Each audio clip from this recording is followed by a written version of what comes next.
Yes, man.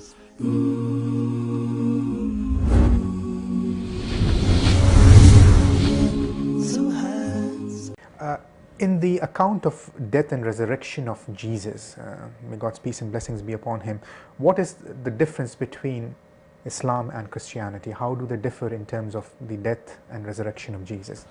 Let me start with the ascension, because Christians believe that after he died and he resurrected from the dead, he ascended to heaven. Right. Muslims also believe that Jesus ascended into heaven.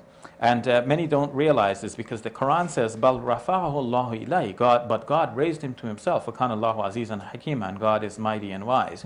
So Muslims share with Christians this understanding that Jesus was raised into heaven.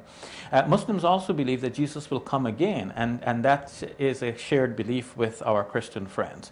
Now, when it comes to the crucifixion itself, Muslim classical commentators on the Quran had said that Jesus was not put on the cross, but somebody else was made to look like Jesus, and in that moment of confusion, that other person was put on the cross instead.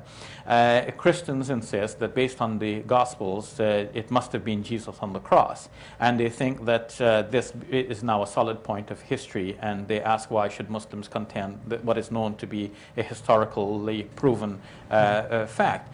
Whether it is historically proven or not, this is a separate question, but if one were to go to the Gospels and look at them carefully, one would realize that there is some doubt in the Gospels themselves as to whether Jesus actually died at the time when it was commonly believed that he died. You see, nobody checked his pulse. Nobody actually verified medically whether he was actually dead. They just presumed him to be dead. And when a request was made to Pilate, the Roman governor, for the body to be released from the cross so that he could be given a decent burial, Pilate marveled as to whether he had died so soon, because usually crucifixion took a few days to kill a person. And Jesus, by all accounts, was there on the cross only for a few hours. So probably he wasn't dead then. So the Quran is basically saying, as for their boast that they killed Jesus, son of Mary, مَا قَتَلُوهُ وَمَا صَلَبُوهُ وَلَكِنْ شُبِّهَ لَهُمْ. They killed him not, nor crucified him, but so it appeared to them.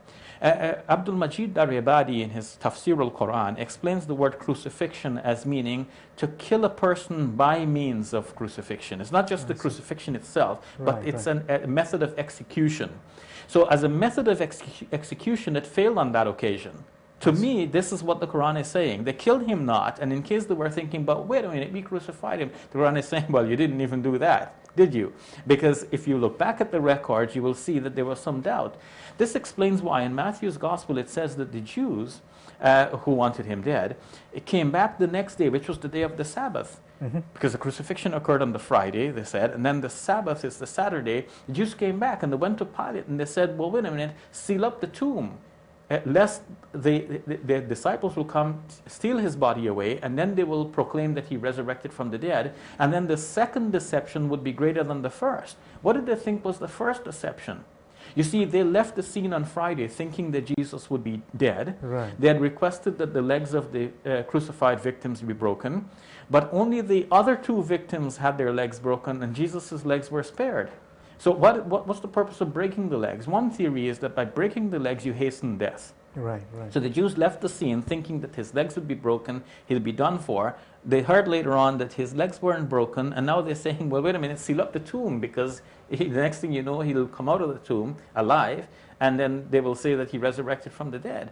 So they themselves had some doubt. This is why the Quran says, وَإِنَّ الَّذِينَ يَخْتَلَفُوا فِيهِ لَفِي شَكٍّ مِّنْهُ. Those who differ about him are in doubt concerning the matter. مَا لَهُمْ بِهِ مِنْ عِلْمٍ. They have no knowledge concerning the matter, إِلَّا اتِّبَاعَ الظَّنِّ, except that they follow some conjecture. They just supposed that he was dead, but he wasn't actually dead. So it seems to me that this is what the Quran is saying. They thought they had him dead, but they didn't kill him for certain. That's why the verse ends by saying, وَمَا قَتَلُوهُ يَقِينًا, but they didn't kill him for certain.